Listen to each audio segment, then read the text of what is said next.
Hi, welcome to Heart of Gold. I am Paul Chartier from the Children's Advocacy Center. Townsend Miller and Melissa Cowan, welcome.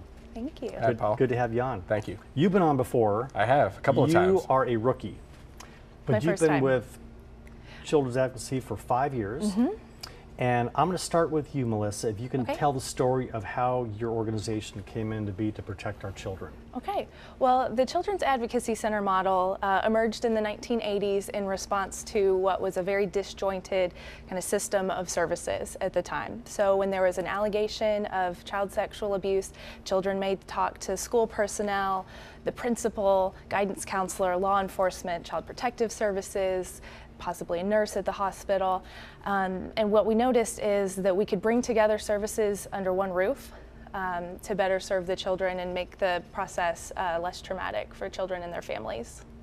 And what is your role with CAC? So I'm a family advocate at the Children's Advocacy Center and also stepping into the multidisciplinary team coordinator role as well. And we may dig a little deeper in this because I think with people watching, they want to understand about these kids, what they're going through, and what you do to protect them. So if you could talk a little bit about the kids that have issues, what the issues are, and then how you step in to offer that safety net. Sure, be happy to. So when children and their families are affected by child abuse, we recognize that it's something that can impact children on the long term. So with high instances of depression later in life and just a lot of difficulties in other areas of functioning, we want to make sure that we're stepping in and providing supportive services so that's something that they're able to move past and heal from. And Townsend, you're fairly new with Children's Advocacy. You have a great heart for nonprofits. You went to probably the biggest one in the state at UK, and you chose to leave there. And of all the nonprofits, why this one? The work that the Children's Advocacy Center does is absolutely incredible, and it's so unrecognized in our community. Our staff, like Melissa and our other family advocates, our interviewers, our medical team, every job that they do is incredible, and they're helping kids who have been through such a traumatic experience and helping their parents who are struggling as well. And like I said, it's an often unrecognized and underserved population in our community. And the Children's Advocacy Center does so much to help these kids and offer such unique services. It's really special. Are they only kids that have gone through sexual abuse, or is it different issues that they've... The majority of the cases that we see are from children who have been sexually abused in some form. We do deal with some very serious traumatic physical abuse cases. Let's say there's a case of abuse and maybe a trooper or an officer turns to us for help interviewing the child, then maybe we'll step in and help with that. But for us, it's mostly children who have been sexually abused. If it's a family member, who identifies that child to step up to help protect them? No. So we receive referrals from law enforcement and child protective services in terms of scheduling like a forensic interview or a forensic medical exam. Referrals for services can come, or reports I should say, of the allegations can come from a variety of resources. So oftentimes it is maybe another family member that the child has disclosed to. We receive a lot of referrals that originated from the schools. That's a place where children have adults that they know and trust and can tell when something's going wrong. So when a form of abuse occurs, usually the first person that, the person who discovered it probably calls the police first. And that's what we want them to do. We suggest they call the police first and file a report and make sure they're going through that process. The police officer then reaches out to us to pretty much coordinate all the services that the family will need. We provide special forensic interviewers. So we have trained forensic interviewers on staff who actually sit down and talk with the children about their experience. And the interviews are fascinating to watch because it's a lot about self-disclosure.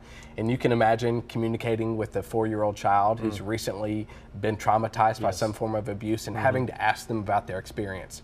But if we didn't have the interviewers, there would be an officer who's probably got a gun on his hip and maybe some other tools, very intimidating, talking to the children, maybe where they were abused. And so we encourage all officers who experience this to reach out to us and try to get set up with us immediately. Yeah. So the police officers, I mean, is that the main agency that you work with? Well, we work with law enforcement and child protective services. So not all cases involve abuse that's alleged to have occurred by a caretaker, and in which case law enforcement exclusively would be investigating. Does the interview happen, where does the interview happen? So we're located at 162 North they come to Ashland you. Avenue. All of our Okay. services are on site at our center, which is one of the reasons we're so unique. Child has an issue. Let's go through the process. Sure. Child has an issue. Someone notices something. Officer or child protective agency, they get involved with you. Then you go to the family. And then So we receive a lot of phone calls from our community partners when we serve 17 counties. And so they'll give us a call and they will explain the situation. We will schedule a forensic interview is usually what we start with unless there's a pressing medical need. so do you go through the agency or to the family? The For the family interview. comes to us actually. Okay. So Okay. so we So they're willing. So the family and the law enforcement officer and the state social worker who are on the case all come down to the center at the same time. And so everyone is on the same page. The parents are able to ask questions to us, to the law enforcement officer, to the social worker. If they have any questions, how does the legal system work? You know, our staff are able to talk to them about that, the law enforcement officers. And then of course we are talking with the children as well at the same time. So we're able to all work together to try to resolve the issue. For people watching, what signs can they see in children that if they're watching, they think, you know, this child's acting a little bit differently than they used to? What signs can they see to think, I need to say something to somebody? Well, the best indicator is when a child tells you that something's wrong, believe them and take action on that. So it's not like they get real quiet or into a shell or they stay in the room or they become antisocial. They come out and they say something happened. That's our best indicator. But in addition to that, you know, behavioral changes, they can be observed, but that is not the only marker of whether or not something is going on. Well, thank goodness that these children have advocates to fight for them because, like you said, the trauma. So once you intervene, you catch it hopefully early enough to get them therapy so they don't have long-term issues? Correct. Yeah. So one of our primary roles is to be a support to the family. The Advocacy Center is not leading an investigation, and so ultimately we're not going to be making decisions about whether or not charges are filed or whether children are removed from anyone's custody. Yes. We're able to play that role of strictly being supportive. So we receive calls from the public, but also from the families we work with, help connect us with therapy resources. So we maintain up-to-date resource lists that represent all 17 of our counties and are prepared at any time to facilitate those referrals. And we do, and one of our really special services that we provide is that we have 2 licensed therapists on staff who provide free therapy and counseling to the children and their unoffending caregivers. And so children come to our center multiple times a week to meet with 2 licensed therapists, and they're able to talk with them about their issues. Maybe they're having trouble going back to school, maybe they're having trouble at home. And then we talk to the parents as well, because you know, you can imagine as a parent, the anger, the sadness, all the feelings that you would have going through you need to talk with someone about it. And again, all of our services are entirely free, so we encourage them to use this therapy and to meet with our counselors. Well, let's give your phone number and website that people could call you or look up information. Who would like to? Sure, the website is www.kykids.org, and our telephone number is 859-225-5437. Is that right? 5437. 5437. I've even memorized it myself. 5437. So. You've got a beautiful pin and a blown up one right here. Yeah. And explain this, but in the last few minutes, talk about your fun event coming up. Yeah, so Yes. So the pinwheel is the national symbol for child abuse prevention, and a lot of folks around Kentucky have really adopted the pinwheel because, you know, if you look at it, it sort of takes you back to your childhood. And so we want to serve these children so that they can live normal lives, that they can go to the park, they can play with their friends and things like that. It.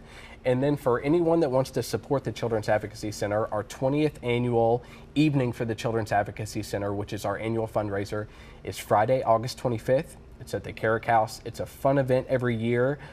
Coach Matthew Mitchell is our MC every year. We have great live auction and silent auction items. The food is delicious. If you know Lundy's, they always care about their food. And we're going to have special confetti cocktails. And then for dessert, we're serving Gigi's cupcakes. Oh my gosh. Yeah, it's a fun birthday theme event. And how big is the event? Is it like, I mean, this is the event for you every single year? Yeah, this is our sole annual fundraiser that we do. A lot of energy and time goes into this on behalf of our board members and our staff, a lot of fundraising efforts. And so we have about 275 people that come out each year, really supportive community that just really have a good time at the event and understand the importance and the need of what the Children's Advocacy Center is doing in our community. We've talked about your mission, we've talked about the fun. Let's talk a little bit about, we've got a couple minutes left. Let's talk a little bit about what you've seen in your 5 years. When you see a child come in, I don't know if you can see it, the traumatized, but what kind of evolution do you see in progress in them by working with you and your team? Well, and I think one of the most rewarding parts of the job is seeing that difference and seeing that change take place. You know, for the most part, when kids come in, you would never know that they're here for that type of investigation. The kids we see are normal kids, they're resilient, and they really can move past what's happened. But seeing families just really open up and come out beyond that crisis. So with our family educational support group is something that I was involved in for many years. And from the very first visit that a parent has to that meeting, just not sure if they're going to live for tomorrow and see, things get better. And then, fast forward 6 months and the kids are excited to be at the center. They can't wait to come to our support group. And it's been a really good place of support for that family. These beautiful little minds and souls and spirits are brought into a situation that is just absolutely horrible. And thankfully for you and your team that you're here to help them. Yeah, thank you very much. Yeah, I mentioned it's an often underserved population. To put this in perspective, a lot of people think it doesn't happen here. But in Kentucky, there were over 15,000 substantiated cases of abuse just last year involving over 28,000 children. And the Children's Advocacy Center this year is going to see just over 800 children. So there are so many more cases of abuse out there than we are serving. And so we ask that if you know of anyone that needs help, to reach out to us, call someone at the state, call a social worker, call the police, and get a child some help. There are about 50 schools in town, 30 elementary schools. That's a lot of kids per school when you break it down that way. Oh yeah. And it's a big deal. Townsend, the last minute, give your phone number and website again, and then we'll say goodbye. Sure. Our web address is www.kykids.org, and our telephone number is 859-225-KIDS, which is 225-5437. I know that you get a lot more than a paycheck by working at Children's Advocacy, and I know you made a good move by coming back and working for this nonprofit. Thank you, Paul. Congratulations to you and your entire team. Thank them for the community for bringing these kids lightness and happiness again from their sorrow. Thank you for having us on. You're welcome. I'm Paul Chartier. We'll be right back on Heart of Gold.